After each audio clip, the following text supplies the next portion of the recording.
ஜெயலலிதா ஆன்மா வந்து உங்ககிட்ட பேசுறாங்க அப்படிங்கறத எப்படி நீங்க உணர்ந்தீங்க? ஒரு நாள் ராத்திரி வந்து ஒரு கணீர் ஒரு குரல் வந்து பேசினாங்க.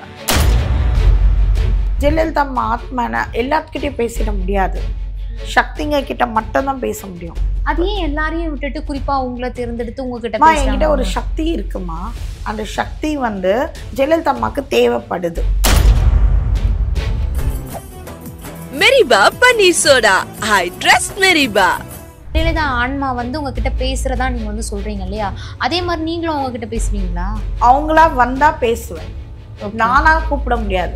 ஏன் எல்லாத்தையும் விட்டுட்டு என்கிட்ட ஏன் வந்தீங்க? நான் ஒரு சாதாரண பொண்ணு, ஸோ என்கிட்ட வந்து என்ன பிரயோஜனம் அப்படின்னும் போது அவங்க ஒரு மாதிரி சிரிச்சுக்கிட்டு, எம்ஜிஆர் தாத்தா வந்து ஜெயலலிதா அம்மா கிட்ட ஆத்மா கிட்ட பேசியிருக்காங்க. என்னன்னு சொன்னாங்கன்னா, உன்னை நம்பி தானே இந்த கட்சி விட்டுட்டு வந்தேன், முட்டாளுங்களை நம்பி இந்த கட்சியை விட்டுட்டு வந்திருக்கியே, இது நியாயமா? முட்டாள் அவர் யாரை குறிப்பிட்டுறாரு? எல்லாத்தையும் சேர்த்துதான். வேற ஏதாச்சும் விஷயத்த ஜெயலலிதா அம்மா வந்து கொண்டு போய் சேர்க்க சொல்லி ஏதாவது சொல்லியிருக்காங்களா உங்ககிட்ட? இவருக்கிட்ட விஜய் கிட்டயும் எடப்பாடி அவர்கிட்டயும் பேச சொல்லியிருக்காங்க. அதிமுக கூட்டணி வைக்கணும் அப்படிங்கிற மாதிரி பேசுறாங்க. இல்ல, கூட்டணி வைக்கணும்ன்றதெல்லாம் இப்போதைக்கு உடனே இதையும் நான் சொல்லிடுறேன்.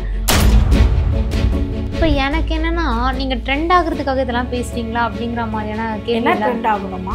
இல்ல, எல்லாருக்கும் அந்த ஒரு விஷயம் இருக்கு இல்லையா? அது எல்லாத்துக்கும் இருக்கான்னு எனக்கு தெரியாது, ஆனா எனக்கு இல்ல. அப்படி இருக்கிறவன் நான் வந்து இதை வச்சு சம்பாரிச்சிருக்கலாமே. இப்ப நீங்க இந்த மாதிரியான சில விஷயங்களை யார்கிட்ட சொல்லும் போது யாருமே உங்க முன்னாடி சிரிக்கிறதோ இல்ல நீங்களே சிரிச்சுட்டு தான் இருக்கீங்க.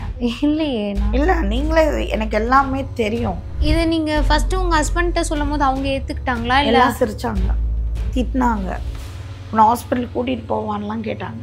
இந்த மாதிரியான நீங்க அவமானங்கள் படும்போதுமே அதுக்குமே அவங்க ஆறுதல்லாம் சொல்லிட்டு பேசுறாங்க. எனக்கு நிறைய ஆறுதல் சொல்லியிருக்காங்க. நேத்து கூட சொன்னாங்க, காசு வாங்கிட்டு பேசுவியான்னு கேட்குறாங்கம்மா. எனக்கு ரொம்ப கஷ்டமா இருக்கு. என் காசுல தான் வாழ்ந்திருக்கேன் தவிர மற்றவங்க எவன் காசுலயும் நான் வாழ்ந்ததில்லை. வணக்கம். வணக்கம்மா. ரீசெண்ட் டேஸ்க்கு முன்னாடி உங்களுடைய வீடியோஸ் எல்லாமே பார்த்தேன். ப்ரெஸ்ல வந்து நிறைய விஷயங்களை ஷேர் பண்ணியிருந்தீங்க. ஜெயலலிதா அம்மையாருடைய ஆன்மா உங்ககிட்ட வந்து நிறைய விஷயங்கள் பேசுறதாவும், விஜய் சார்ந்த நிறைய விஷயங்கள் பேசுறதாவும் சொல்லியிருந்தீங்க. இப்போ என்ன சொல்றாங்க அவங்க? விஜய் சாரை போய் மீட் பண்ண சொல்லியிருக்காங்க. அவங்க மீட் பண்ண உடனே அந்த சாணக்கிய தனத்தை பற்றி அவர்கிட்ட கொஞ்சம் பேச சொல்லியிருக்காங்க. பட் அவங்கக்கிட்ட பேசிட்டு உங்ககிட்ட கன்வே பண்ணுறேன், எல்லா மீடியாவுக்கும் நான் கண்டிப்பாக கன்வே பண்ணுறேன். பட் இப்போ வந்து அவர்கிட்ட ஒண்டி தான் ஃபஸ்ட்டு நான் பேச முடியும். ஸோ அவர்கிட்ட நான் பேச ஒரு வாய்ப்பு கிடைச்சா எனக்கு ரொம்ப நல்லதாக இருக்கும். இப்போ உங்களுக்கு அவரை மீட் பண்றதுக்கான ஏதாச்சும் வழி வந்து ஜெயலலிதா ஆன்மா உங்களுக்கு சொல்றாங்களா? இல்லை அது சார்ந்த? இல்லை, ஆக்சுவலாக வந்து பார்த்தீங்கன்னா, நான் நிறைய சைடாக அவங்க ரசிகர் மன்றம் மூலியமாகவே நான் நிறைய ட்ரை பண்ணேன். யாரும் வந்து அவங்கக்கிட்ட ரீச் பண்ண விடலை. ஸோ அவங்க ரசிகரே வந்து யாருக்கும் வந்து என்னை எடுத்துகிட்டு போய் நிற்க வைக்க முடியல. ஸோ அதனால் நான் என்ன சொல்கிறேன்னா, டேரெக்டாகவே ஜெயலலிதா அம்மா என்ன சொன்னாங்க, டேரெக்டாகவே போய் பாடுறீனா அப்படின்னாங்க. ஸோ டேரெக்டாக ஃபஸ்ட்டு டைம் நான் போய் பேசும்போது தான் இந்த இன்சிடெண்ட் ஆச்சு. கிட்டத்தட்ட ஒரு 30-40 போலீஸ் இறங்கிட்டாங்க அன்னைக்கு. அது ஒரு ரொம்ப பெரிய இஷ்யூஸ் ஆயிடுச்சு எனக்கு. ஃபஸ்ட்டு டே நான் போய் பேசினேன் இல்லையா விஜய் சார் வீட்டு, அப்போ வந்து ஒரு 1.5 ஹவர் கிட்ட, 1.5 ஹவர் 2 ஹவர் ஆயிடுச்சு. நான் திரும்பி அகைன் போலீஸ்கிட்ட எழுதி கொடுத்து எல்லாம் முடிச்சுட்டு நான் வீட்டுக்கு வர்றதுக்கே எனக்கு அவ்வளோ பெரிய ப்ராசஸிங் ஆயிடுச்சு. ஸோ இப்போ திரும்பி நான் விஜய் அவரை பார்க்கணுன்னா உங்களை மாதிரி காணொலி மூலியமாக தான் அவர்கிட்ட நான் பேச முடியும். ஸோ அதனால தான் ஒரு காணொலிக்கு நான் பேட்டி கொடுக்குறேன். ஏன்னா இன்னும் வந்து, ஏன்னா போலீஸோட இப்போ பாதுகாப்பாக அவருக்கு இருக்கிறதுனால இப்போ என்னால் வந்து டைரெக்டாக போக முடியாது. டைரெக்டாக போனால் தானே ப்ராப்ளம் வருது. ஸோ அதுதான் காணொலி மூலிமா அவருக்கு அவர் நாலேஜ்க்கு எடுத்துகிட்டு போகலாம் அப்படின்றதுக்கு வந்திருக்கேன். ஜெயலலிதா ஆன்மா வந்து உங்ககிட்ட பேசுறாங்க அப்படிங்கிறத எப்படி நீங்க உணர்ந்தீங்க? ஆக்சுவலாக ஒரு 2 வருஷம் ஆகுதுமா. ஒரு நாள் ராத்திரி வந்து ஒரு கணீர் ஒரு குரல் வந்து பேசினாங்க. அப்போ நம்ம எல்லாமே கொஞ்சம் அந்த ஒரு பதட்டம் இருக்கும் இல்லையா, பயம் வேற பதட்டம் வேற. அந்த பதட்டம் இருந்துச்சு எனக்கு. அதுக்கப்புறம் ஒரு 2-3 வாட்டியும் பேசினாங்க. ஜெயலலிதா அம்மான்றது தான் சொன்னாங்க. யாருன்னு கேட்கும் போது ஜெயலலிதா அம்மா தான் சொன்னாங்க. பட் நான் யாருன்னு நினைக்கிறதுன்ட்டு நான் விட்டுட்டேன். அதுக்கப்புறம் பேச ஆரம்பிச்சாங்க. என்கிட்ட வந்து அவங்க ஒரு ஹெல்ப் கேட்டிருக்காங்க. ஸோ என்ன ஹெல்ப்புன்றத உங்ககிட்ட ஷேர் பண்றேன். அவங்களுக்கு ஒரு பொண்ணு இருக்காங்க. அவங்க பொண்ணு பேரு அமிர்தா. அந்த பொண்ண வந்து அவங்க வந்து அந்த வீடு இருக்கு இல்லையா, போவிஸ் கார்டன் வீடு இருக்கு இல்லையா, அந்த போவிஸ் கார்டன் வீட்ல வந்து அவங்கள உட்கார வைக்கணும்னு ஆசை. அந்த பொண்ணுக்கு அவங்க ஒண்ணுமே செய்யல. ஸோ அவங்களோட ஆத்மா ஃபுல்லா கதறுது என்னன்னா, அவங்க பொண்ணுக்கு எதுனா நான் செய்யணும்னா, இந்த வீடு பார்த்தீங்கன்னா, இவங்க அ சினிமால சம்பாரிச்சாங்க இல்லையா, அந்த காச வச்சு கட்டின வீடு. ஸோ இந்த வீடு வந்து என் பொண்ணுக்கு போகணும் அப்படின்ட்டு ஆசைப்படுறாங்க. அது சார்ந்த சில விஷயங்களும் உங்ககிட்ட ஷேர் ஆமா. பண்ணிட்டு போய் இருக்காங்களா? தீபாவ பார்க்க சொன்னாங்க. ம். தீபாவ பார்க்கறதுக்கும் நான் போனேன். ம். ஃபர்ஸ்ட்டு கீதாம்மா கிட்ட போனேன். கீதாம்மா என்ன சொல்லிட்டாங்கன்னா, ரீனா நான் தீபா கிட்ட பேச மாட்டேன். தீபக் கிட்ட வேணா நான் பேசுறேன் இத பத்தி. தீபா கிட்ட பேச மாட்டேன். தீபாக்கு வந்து கட்சியும் அந்த வீடும் தான் வேணும்ன்ட்டு இருக்கா. அவகிட்ட நான் பேச மாட்டேன். அவங்களே வந்து ஜெயலலிதா அம்மா போய் அவகிட்ட எதனா சொல்ல சொல்லு, எதனா பண்ண சொல்லுன்னாங்க. அது ஏன் எல்லாரையும் விட்டுட்டு குறிப்பா உங்கள தேர்ந்தெடுத்து உங்ககிட்ட என்கிட்ட பேசுறாங்க ஒரு அவங்க? சக்தி இருக்குமா. அந்த சக்தி வந்து ஜெயலலிதா அம்மாக்கு தேவைப்படுது. இந்த சாவு இல்ல. நேச்சுரல் டெத் இல்ல. ஸோ அதனால அவங்க ஆத்மா வந்து இது ஆகி வரல அவங்க. அந்த ஆத்மா சாந்தி அடையல. ஸோ இங்க தான் பூலோகத்துல தான் இருக்கிறாங்க. இங்க தான் சுத்திட்டு இருக்காங்க. ஸோ அவங்களுக்கு வந்து ஆம், எப்போ போகணுன்ற ஒரு விஷயம் இருக்கு. ஸோ அதுக்குள்ள அவங்க நினைச்சதெல்லாம் முடிச்சுட்டு அவங்க போகணும்னு அவங்க பார்க்குறாங்க. அவங்க நினைச்சத முடிச்சா மட்டும் தான் அவங்க ஆத்மா சாந்தி அடையும். இல்லைன்னா சாந்தி அடையாது. நீங்க எம்ஜிஆர் அவர பத்தியுமே நிறைய விஷயங்கள் ஷேர் பண்ணியிருந்தீங்க இல்லையா? எம்ஜிஆர் தாத்தா வந்து ஜெயலலிதா அம்மா கிட்ட ஆத்மா கிட்ட பேசியிருக்காங்க. என்னன்னு சொன்னாங்கன்னா, இந்த மாதிரி அம்மு உன்னை நம்பி தானே இந்த கட்சி விட்டுட்டு வந்தேன். முட்டாளுங்களை நம்பி இந்த கட்சை விட்டுட்டு வந்திருக்கியே, இது நியாயமா? முட்டாள்னு என் அவர் யார குறிப்பிடுறாரு? எல்லாத்தையும் சேர்த்து தான். ஏன்னா வந்து இப்போ ஜெயலலிதா அம்மா பார்த்தீங்கன்னா, அவங்க எடுத்து ஒரு இப்போ யார் வேணாலும் அட்வைஸ் பண்ணலாம், யார் வேணாலும் சொல்லலாம். லாஸ்ட் டிசிஷன் பார்த்தீங்கன்னா, எம்ஜிஆர் தாத்தாவும் சரி, ஜெயலலிதா அம்மாவும் சரி, அவங்க தான் எடுப்பாங்க ஒரு டிசிஷன். ஓகேங்களா? ஸோ வந்து அந்த மாதிரி எடுக்கிற ஒரு இடத்துல வந்து மற்றவங்க இல்லை. இப்ப எனக்கு ஒரு கேள்வி. ஜெயலலிதா ஆன்மா வந்து உங்ககிட்ட பேசுறதா நீங்க வந்து சொல்றீங்க இல்லையா? அதே மாதிரி நீங்களும் அவங்க கிட்ட பேசுவீங்களா? அவங்களா வந்தா பேசுவேன். ஓகே. நானா கூப்பிட முடியாது. அவங்களா வந்தா நீங்க பேசுவீங்க. அவங்களா வரணும். நானா கூப்பிட முடியாது. எனக்கு அந்த சக்தி இல்ல. ஓகே. விஜய் கிட்ட வந்து இந்த மாதிரியான சில விஷயங்கள் வந்து சொல்றாங்க. ஆனா உங்களால வந்து சரியா ரீச் பண்ண முடியல அப்படிங்கிற விஷயத்த வந்து நீங்க அவங்க கிட்டயே ஷேர் பண்ணலாம். வருவாங்க இல்லையா? இப்ப கேஷுவலா எப்பயுமே தானே வந்து பேசுறாங்க. அப்போ வரும்போது நான் சொல்லுவேன். நானா கூப்பிட்டு அம்மா ஜெயலலிதா அம்மா வாங்கன்னு கூப்பிட்டது இல்ல. கூப்பிடவும் கூடாது. அவங்க வந்து ஜெயலலிதா அம்மாலாம் பயங்கர மாசுமா. நீங்க நினைக்கிற மாதிரியெல்லாம் அவங்க இறக்கத்துக்கு முன்னாடி எப்படி இருந்தாங்களோ இப்பயும் அப்படிதான் இருக்கிறாங்க. அவங்க சொல்றது தான் நம்ம கேட்கணும். ஏன் என்கிட்ட வந்தீங்க? நான் ஒரு சாதாரண பொண்ணு. நான் ஒன்றும் பெரிய ஆள் இல்லையே. கட்சியை பத்தி சுத்தமா தெரியாது. அவங்க குடும்பத்தை பத்தியும் தெரியாது. ஸோ என்கிட்ட வந்து என்ன பிரயோஜனம் அப்படின்னும் போது அவங்க ஒரு மாதிரி சிரிச்சுக்கிட்டு, யார் நீ தெரியலையாம்மான்னு கேட்டாங்க. தெரியல யார் நான் அப்படின்னு. அப்போ அவங்க சொன்னது என்னன்னா, அவங்க அம்மா இருக்காங்க இல்லையா, சந்தியா அம்மா. அவங்க பேர் வேதவள்ளி. ஓகேங்களா? அந்த சந்தியா அம்மாவோட மறுபிறவி தான் நானுன்னு சொன்னாங்க. நான் எப்படி நம்புறது அப்படின்னு கேட்டேன். என்னன்னா சந்தியா அம்மா வந்து 1925 பிறந்தவங்களாம். இயர் 25. என்னோட பிறந்த நாள் பார்த்தீங்கன்னா 25 மே 1984.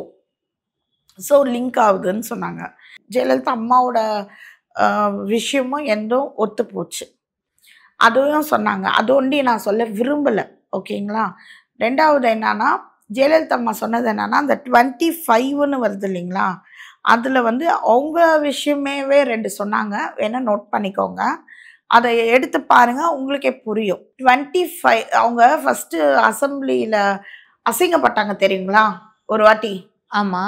முடியெல்லாம் பிடிச்சி சாரியெல்லாம் எடுத்து அடிச்சாங்க இல்லையா, அது வந்து 25/3/1989 அவங்க ஆட்சியில் வந்து உட்கார்ந்தாங்கல்ல, அப்போது ஃபஸ்ட்டு அசம்பிளி வந்த டேட் அது. பதவி இருப்பாங்கல்ல, அது வந்து 23rd இவங்க அந்த அசம்பிளிக்குள்ள வந்தாங்க இல்லையா, அது வந்து என்னோட பிறந்த நாள் அன்னைக்கு வந்தாங்க. உங்க பிறந்த நாள் அப்போ பிறந்த நாள் அன்னைக்கு அவங்க போய் அந்த அசம்பிளியில போய் உட்கார்ந்தாங்க. இந்த இன்சிடென்ட்டும் அவங்க எனக்கு ஷேர் பண்ணாங்க. நேத்து பேசினாங்க. ஏன்னா வந்து நேத்து என்ன என்னோட சொன்னாங்க? அமிர்தாவை பத்தி நிறைய பேசுவாங்க. அமிர்தாக்கு எப்படின்னா அந்த வீடு ரீனா கீதா கிட்ட எப்படின்னா, ஏன்னா கீதா அம்மாக்கு தான் லாஸ்டா தெரியும். கீதா அம்மா வீட்டுக்கு தான் லாஸ்டா அந்த பொண்ணு போச்சு. ப்ளஸ் கீதா அம்மாக்கு தான் தெரியும்னு சொல்லி ஜெயலலிதா அம்மா சொல்றாங்க. இன்னைக்கு வரைக்கும் கீதா அம்மாவை ரொம்ப பிலீவ் பண்றாங்க, ரொம்ப நம்புறாங்க. ஏன்னா யாரும் அவங்களுக்கு எதுவுமே செய்யல. கீதா அம்மாவுடைய காண்டாக்ட்மே அவங்க தான் அவங்க உங்களுக்கு தான் கொடுத்தாங்க. எனக்கு தெரியாது, அவங்கள சுத்தமா எனக்கு தெரியாது.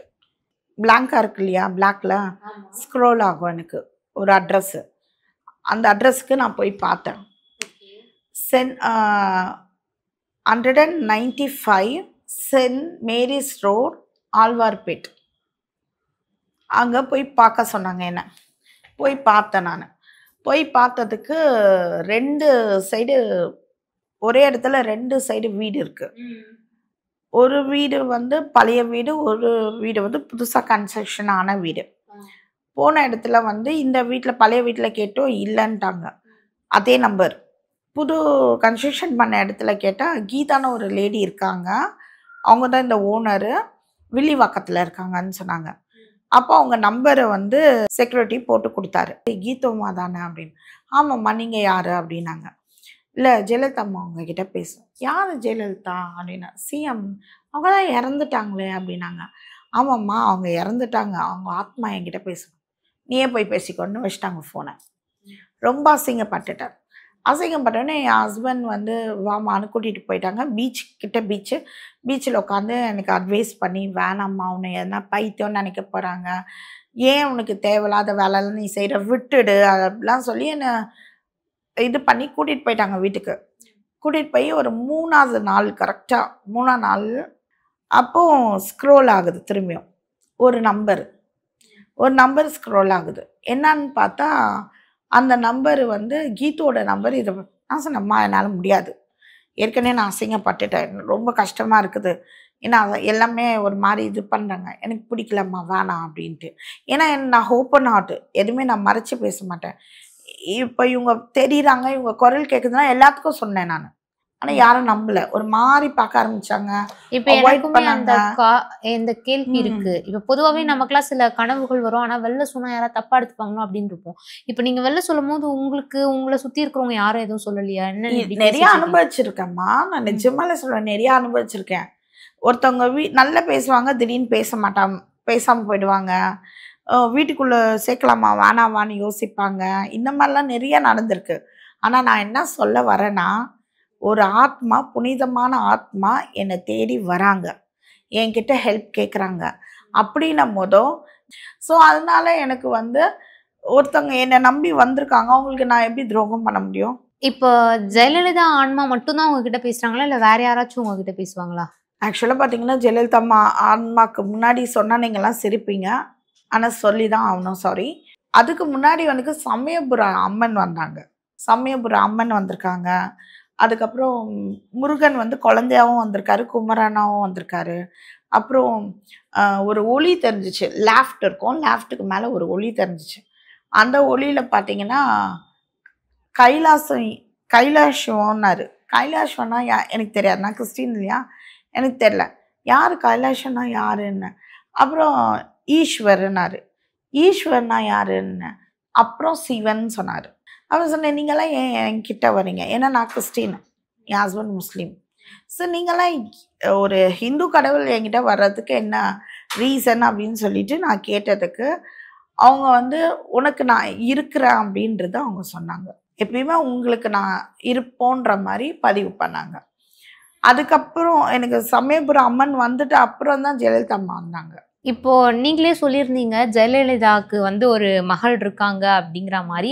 ஆனா நிறைய பேர் வந்து இப்போ சோஷியல் மீடியாலேயே பல பேருமே வந்து இல்லை, அமிர்தா ஒண்டி தான். அமிர்தா மட்டும்தான். நான் ஸ்ட்ரெயிட் அண்ட் ஃபார்வர்டாக சொல்கிறேன், அமிர்தா ஒண்டி தான். நீங்கள் அமிர்தா ஃபேஸ் கட்டை எடுத்து பாருங்கள், மற்றவங்களையும் எடுத்து பாருங்கள், பார்த்த உடனே எக்ஸாக்ட் பண்ணுவீங்க நீங்கள் அமிர்தாவை. அவங்க பாடி, அவங்க ஃபேஸ் கட், அவங்க கை எல்லாமே அவங்கள மாதிரியே இருக்குமா. இது நான் சொல்ல கீதாம்மா சொன்னாங்க. ஏன்னா நான் அது வரைக்கும் நான் அமுதாவை பார்த்ததில்ல, அமுதா கிட்ட பேசுனதில்ல, எதுவுமே இல்லை. ஆனால் கீதாம்மா பார்த்துருக்காங்க, கீதாம்மா வீட்டில் தங்கியிருக்காங்க. அவங்க பேட்டியில் தான் நான் பார்த்தேன். அவங்க தான் உண்மையான பொண்ணு, அவங்க தான் உண்மையான. அவங்களுக்கு கூட வந்து அம்மான்னு தெரியாது, பெரியம்மான்னு தெரியும். அவங்க வீட்டில் தங்கியிருக்காங்க.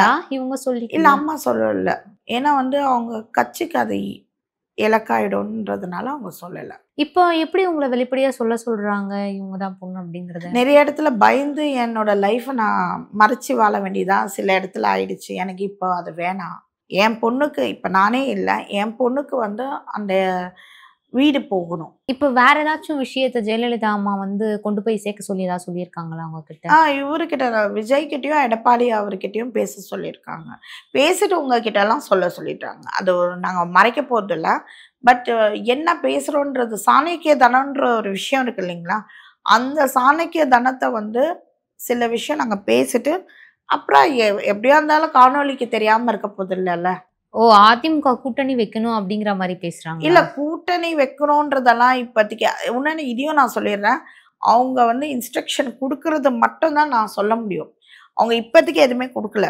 அவங்க அந்த டைமுக்கு தான் கொடுப்பாங்க. ஏன்னா நானே உளறிட போறேன், எதனா யாருக்கிட்டேனா பேச போறேன்ட்டு. எப்பயுமே கீதாம்மாவை பார்க்கறதுக்கு கூட நீ மீட் பண்ணிட்டீங்களா இப்போ நீங்க கீதாம்மா?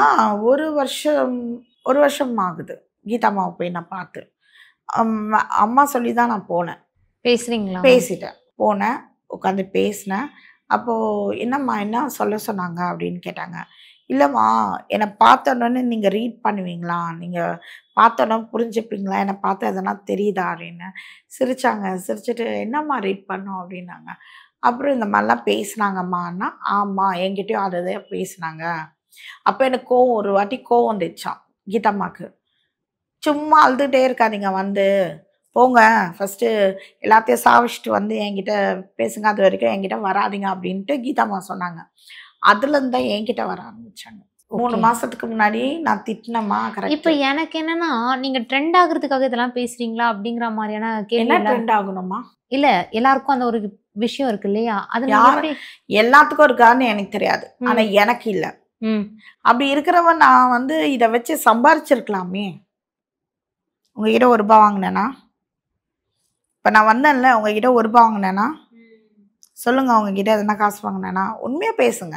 உங்களுக்கு வந்து ட்ரெண்ட் ஆகணும் அப்படிங்கிற எந்த ஆசையும் கிடையாது. இது வந்து ஆன்மா சொல்றத நீங்க அப்படியே நான் என்னை நம்பி, இப்போ ஆத்மா இல்லைம்மா, நீ என்னை நம்பி வந்து மேடம் எனக்கு ஒரு ஹெல்ப் பண்ணுங்க, நான் இந்த பிரச்சனையில் இருக்கிறேன்னா உனக்காக உயிரை கூட கொடுப்பேன். என் கேரக்டர் அது, நானே செய்ய முடியும். ஸோ அதை புரிஞ்சுக்கிட்டு தான் உங்க ஆன்மா உங்ககிட்ட வந்திருக்காங்க. உண்மையான தொண்டை இதை சொல்ல சொன்னாங்க. உண்மையான தொண்டருக்கு அம்மா நிறைய செய்யணும்னு ஆசைப்படுறாங்க, போலியான தொண்டருங்களுக்கு இல்லை. அதே மாதிரி கட்சி ரீதியாக வந்து நிறைய பேருக்கு போஸ்டிங் கொடுக்கணும்னு ஆசைப்படுறாங்க. தப்பான அந்த பர்சன்ஸ் எல்லாம் எடுத்துட்டு கரெக்டான பர்சன்ஸ்க்கு வந்து போஸ்டிங் கொடுக்கணும்னு ஆசைப்படுறாங்க. ஏன்னா அவங்கெல்லாம் வந்து அடிமட்டத்துலேருந்து கஷ்டப்பட்டு அந்த ஜெயலலிதா அம்மா சொல்கிறது என்னன்னா, என்னோட கட்சிக்காக நிறைய பேர் கஷ்டப்பட்டிருக்காங்க தொண்டருங்க, அவங்களுக்கெல்லாம் கிடைக்காம சில பேருக்கு கொடுத்தது தப்பாக போச்சு. இப்போ நீங்க இந்த மாதிரியான சில விஷயங்களை யார்கிட்ட சொல்லும் போது யாருமே உங்க முன்னாடி சிரிக்கிறதோ இல்லை நீங்களே சிரிச்சுட்டு தான் இருக்கீங்க? இல்லையே, இல்லை நீங்களே, எனக்கு எல்லாமே தெரியும். ஆனாலும் அதை நான் கொஞ்சம் கூட அஞ்சல. என்னடா இது இப்படி லூசு மாதிரி பேசுதுன்னு நினைக்கிறீங்களா? எனக்கு அதெல்லாம் தேவையே இல்லை. இதை பாருங்க, ஒருத்தவங்களுக்கு ஹெல்ப் பண்ணணும்னு நினைக்கிறவங்க அசிங்கப்படக்கூடாது. யாருக்கு தாங்க பிரச்சனை இல்லை? ரஜினி அசிங்கப்பட்டு தான் வந்தார். இப்போ ஸ்டாரால் இவர் விஜயும் வந்து அவரோட ஃபேஸை கிண்டல் பண்ணி தான் வந்தாங்க அந்த காலத்தில். வனிதாலாம் கழுவி கழுவி ஊற்றிருக்காங்க விஜய் இது அவங்க பேட்டியில். ஸோ வரல. ஃபஸ்ட்டு நல்லா தெரிஞ்சுக்கோங்க, ஒரு இலக்கை நோக்கி போகிறவங்க ஓகேங்களா, ஒருத்தங்களுக்கு ஹெல்ப் பண்ணும். இலக்கு மீன்ஸ் நீங்கள் தப்பாக எதனா ப்ரொஜெக்ட் பண்ணிக்காதீங்க. நான் வந்து உண்மையாக ஒருத்தவங்களுக்கு ஹெல்ப் பண்ணணுன்னு நினச்சி நான் என் கான்சர்ட் போகும்போதும் 1000 பேர் 1000 ஏன் இப்போ நீங்கள் போடுற இதுலேயே வந்து நிறைய பேர் என்னை திட்டவும் செய்யலாம், இல்ல நான் இதுவும் அதுதான் பார்த்துட்டு தான் என்ன வேலை கேக்குறேன். செய்யலாம். அதை பத்தி நல்லவங்க உண்மை இதையும் சொல்ல சொன்னாங்க ஜெயலலிதாம்மா. அவங்கள விரும்புற தொண்டர்களும் சரி, அவங்கள விரும்புற ரசிகரும் சரி, என்னை தப்பா பேச மாட்டாங்க. அதே மாதிரி எம்ஜிஆர் தாத்தாவை விரும்புறவங்களும் எம்ஜிஆர் தாத்தாவுக்கு இது பண்றவங்களும் தப்பா பேச மாட்டாங்க என்ன.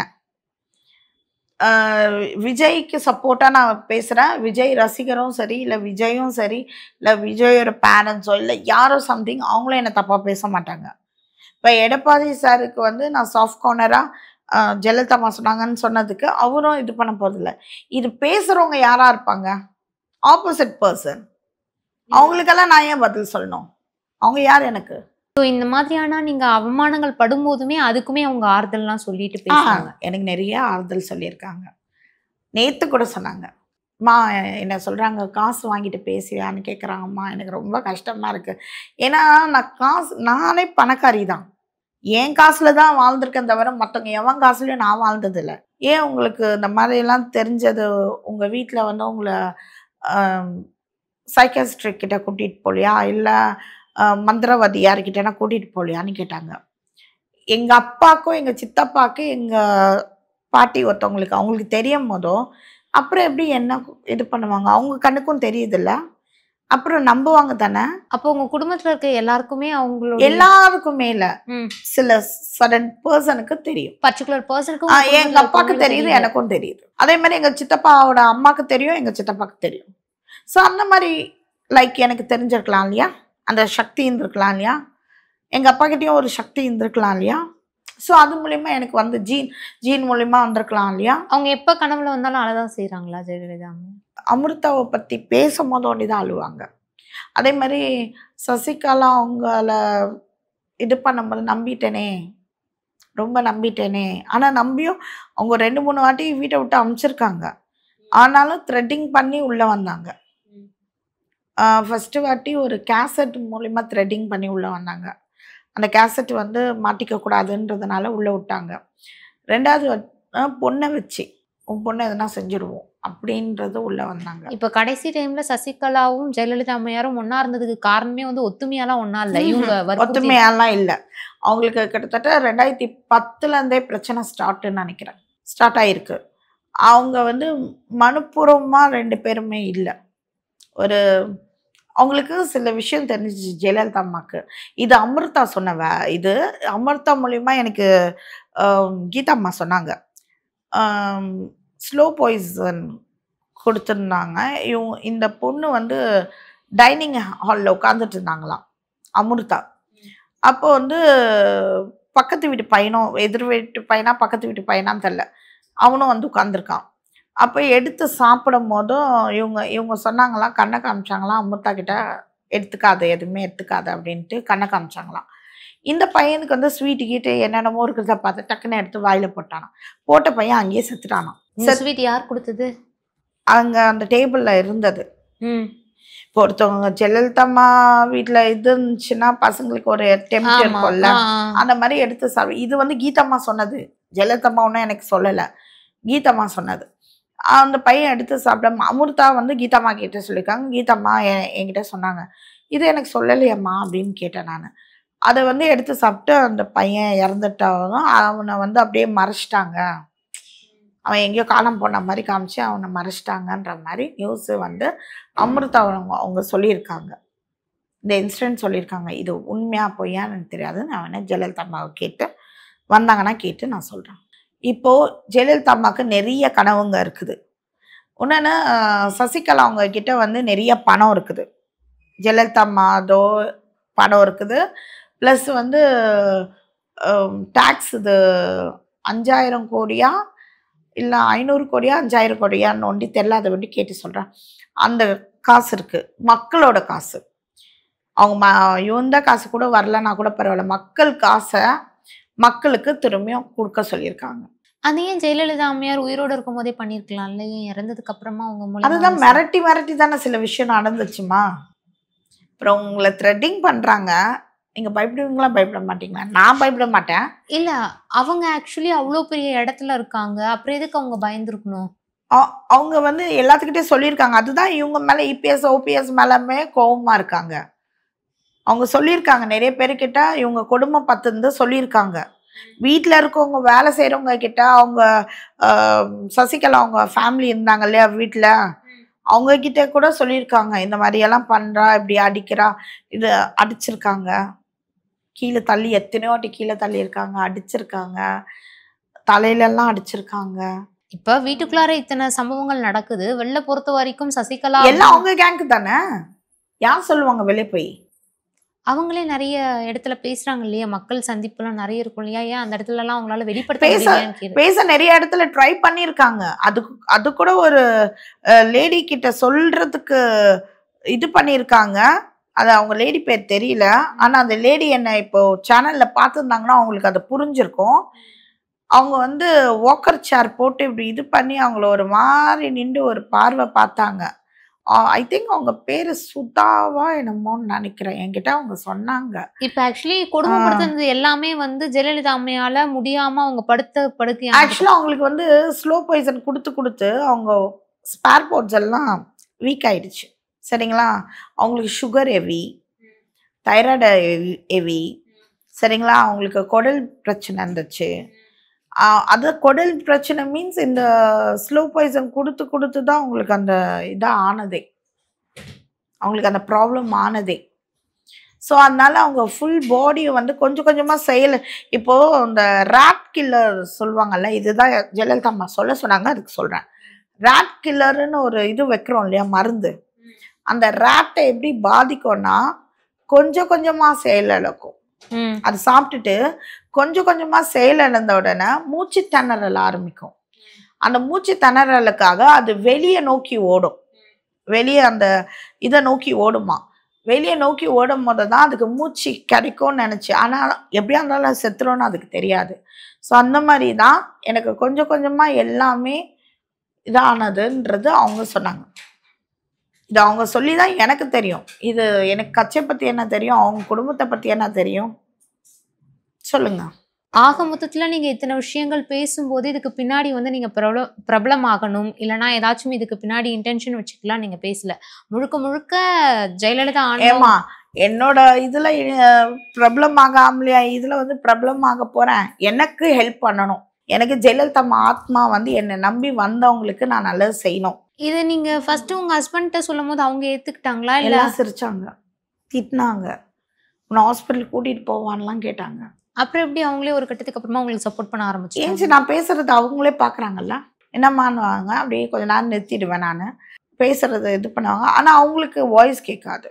ஒரு 3 வருஷமா அவங்ககிட்ட பேசிட்டு இருக்காங்க? 3 நாள் இல்லம்மா, 2 வருஷத்துக்குள்ளடா. 2 வருஷம்னு வச்சுக்கோங்களேன், 2 வருஷத்துக்குள்ளதான் 2 வருஷமா பேசிட்டு இருக்காங்க. அவங்க மூலமா ஏதாச்சும் நீங்க தமிழ்நாடு அவங்க சொன்னதுல இருந்து நான் வந்து செப்டம்பர் 22ஆம் தேதி தான் நான் இதுவே பண்றேன் காரியம். அவங்களுக்கு அந்த என்ன சொல்லுவாங்க, படையல்ல வைக்கிறது. அவங்க பிஸ்மில்லா பார்த்து ஒரு வாட்டி வந்து கனவுல வந்தாங்க. எப்பன்னா வந்து வந்த புதுசுல கனவுல வந்தாங்க. நான் பயந்துட்டேன்றதுக்காக கனவுல வந்தாங்களான்னு எனக்கு தெரியல. நான் கொஞ்சம் பயந்துட்டேன்னு சொல்ல முடியாது, ஒரு மாதிரி நம்மளுக்கு ஒரு பதட்டம் இருக்கும்ல. அப்போ என் ஹஸ்பண்ட் கிட்ட சொல்லும் போது உன்னோட பிரம்மம்மான்ட்டு விட்டுட்டாரு. எனக்கு ஒரு ஆத்மா வந்து சொல்றாங்களா, நான் சொல்லிட்டேன். அவங்க என்னை கிண்டல் பண்றாங்களோ இல்லை நல்லது செய்யறாங்களோ எனக்கு அது தேவையில்லை. அதே மாதிரி ஜெயலலிதா அம்மா, ஆனால் ஜெயலலிதா அம்மா விஷயத்துல தான் ஓரளவுக்கு நான் எல்லாம் நம்புறாங்க. ஓகே, இதெல்லாம் எப்படி இந்த பொண்ணுக்கு தெரியும் அப்படின்ற மாதிரி பேச்சு வருது. அதுக்கு நம்பாதவங்கள நீங்க நம்புங்க நான் சொல்ல முடியும். சரிங்களா, ஒரு விஷயத்துல ரொம்ப கான்ஃபிடென்ட்டா இருக்கு. 1000 பேர் 1,00,000 பேர் எனக்கு ஜெயலலிதா அம்மா நேத்து கூட எனக்கு சொன்னாங்க, மா சொல்றவங்க சொல்லதாம்மா செய்வாங்க. ஏன் என்னை பத்தி நிறைய பேர் பேசலையா? அந்த இவங்க வரலாறே எடுத்து பார்த்தீங்கன்னா நிறைய இடத்துல அவமானப்பட்டிருக்காங்க. ஸோ என்ன பேசலையா? ஸோ இதெல்லாம் இந்த காதில் வாங்கி அந்த காதில் விட்டுருமான்னாங்க. ஓகேம்மான்ட்டு. எனக்கு வந்து விஜய் சார் என்னை வந்து கொஞ்சம் பார்த்தா கொஞ்சம் நல்லா இருக்கும். ஏன்னா கொஞ்சம் சீக்கிரம், எவ்வளோ சீக்கிரம் என்னை பார்க்க முடிஞ்சா கொஞ்சம் எனக்கு நல்லதாக இருக்கும். அதே மாதிரி எடப்பாடி சார் நீங்களும் கொஞ்சம் என்னை பார்த்தீங்கன்னா நான் உங்களுக்கு அவங்க சொல்கிறத கன்வே பண்ணுறேன். அம்மா சொல்கிறத கன்வே பண்ணுறேன். அதே மாதிரி அமிர்தா, நீங்கள் எங்கே இருக்கீங்கன்னு எனக்கு தெரியாது. அமிர்தா, தயவு செய்து எங்கே இருந்தாலும் வாங்க. நான் கண்டிப்பாக உங்களை அந்த போஸ் கார்டனில் போய் உட்கார வச்சாதான் எனக்கு நிம்மதியாக இருக்கும். ஏன்னா ஒரு உங்கள் அம்மா வந்து அவங்களோட சக்தி எனக்கு கொடுத்துருக்காங்க. அந்த சக்தி மூலிமா எல்லாத்துக்கும் நான் நல்லது செய்வேன்றது சொல்கிறாங்க. உங்களுக்கு நான் கண்டிப்பாக நல்லது செஞ்சே ஆகணும். உங்களுக்கு செய்யும் போது தான் உலகமே என்னை புரிஞ்சுப்பாங்க. அதுக்காகனாலும் தயவு செய்து வாங்க. உங்கள் அம்மாவோட ஆசை, லாஸ்ட் ஆசை இதுதான், அந்த வீடு உங்களுக்கு கொடுக்கணுன்ட்டு. தயவு செய்து நீங்கள் வெளியே வந்தீங்கன்னா தான் எனக்கு தெரியும் என்ன நடக்குதுன்ட்டு. அதனால் இந்த 3 பேருக்கு நான் சொல்ல வேண்டிய கடமை இருக்குது, சொல்லிட்டேன். அதே மாதிரி மக்களுக்கு, உண்மையான தொண்டர்களுக்கு, உண்மையான மக்களுக்கு அம்மா நல்லது மட்டும்தான் செய்வாங்க. அவங்க செத்துட்டாங்கன்ட்டு யாரும் தப்பு கணக்கு போட்டுற வேணாம். அவங்க சொன்னது தான். மக்களுக்காக நான், மக்களுக்காகவே நாங்கள் இல்லையா, அது செத்தாலும் நிரூபிக்கிறேன்னு சொல்லி என்கிட்ட சொன்னாங்க. உங்களுக்காக எப்பயுமே ஜெயலலிதா அம்மா இருப்பாங்க. ரொம்ப தேங்க்யூம்மா.